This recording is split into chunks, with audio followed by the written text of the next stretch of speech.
John Hyde, par David Smithers. C'était Seth Joshua qui écrivit un jour « Toute prière est cachée. Elle se trouve derrière une porte close. Les meilleurs creuseurs armés de pics s'enfoncent dans de profonds fossés éloignés de la vue. Il y a un grand nombre de travailleurs à la surface, mais peu qui, par obligation propre, peinent seuls avec Dieu. » John Hyde le prieur était un homme qui prenait véritablement plaisir à travailler avec labeur dans la solitude avec Jésus. L'une des caractéristiques les plus saillantes de la vie de John Hyde était sa volonté de demeurer caché et non reconnu. Il fut l'un des trésors cachés du Père. Ce fut dès ses premières années comme jeune missionnaire en Inde que John Hyde traversa une intense période de purge de tout orgueil et de toute vaine ambition. Ce fut là sans aucun doute la clé de sa puissante onction dans la prière. C'est le bois, le foin et le chaume que l'on voit couramment en hauteur en pleine vue, tandis que l'or de grand prix, l'argent et les pierres précieuses sont cachés sous la terre. Comme la riche semence cachée pendant une saison, donnant la vie de prière de John Hyde produisit une abondante moisson. Hyde et ses compagnons d'intercession virent qu'il y avait une seule méthode pour obtenir un réveil spirituel: la prière. Ils se mirent délibérément, résolument et désespérément à utiliser ce moyen jusqu'à l'obtention du résultat. Le réveil de Sialkot ne fut pas un accident ni un souffle non recherché du ciel.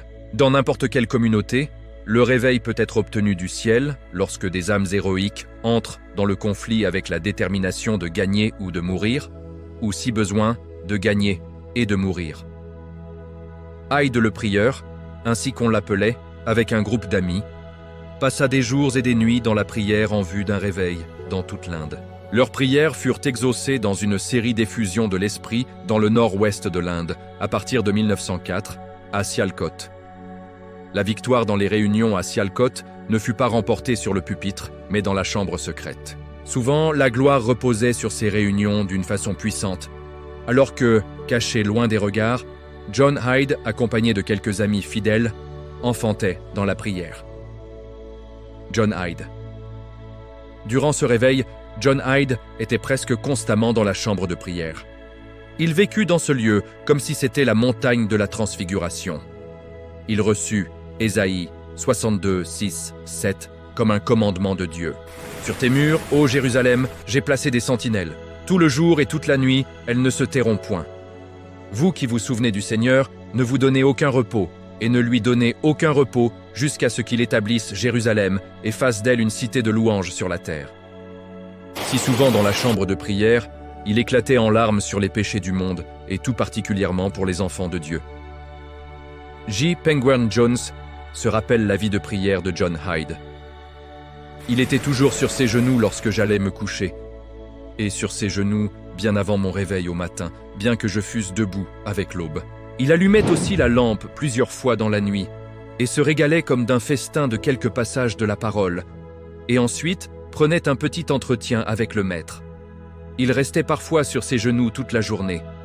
L'Esprit fit de lui une leçon de choses pour nous, afin que nous eussions une meilleure idée de la vie de prière de Christ. John Hyde fut l'un de ceux qui, parmi une compagnie d'hommes, étaient utilisés par Dieu pour propulser l'Église dans la puissance apostolique au tournant du siècle. Alors qu'Evan Roberts priait pour que la gloire descendît au pays de Galles, John Hyde, Jonathan Goforth et Frank Bartleman priaient pour une effusion de l'Esprit de Dieu qui toucherait littéralement chaque coin de la planète. John Hyde considérait que le XIXe siècle était bon, mais pas au niveau de l'ère apostolique, mais il croyait que le XXe siècle serait destiné à être celui dans lequel la pleine vie du christianisme apostolique serait restaurée dans l'Église. Sa prière était pour une Église sainte dans sa vie, triomphante dans la foi, sacrificielle dans le service, avec un seul but, celui de prêcher Christ crucifié jusque dans les endroits les plus éloignés de la terre.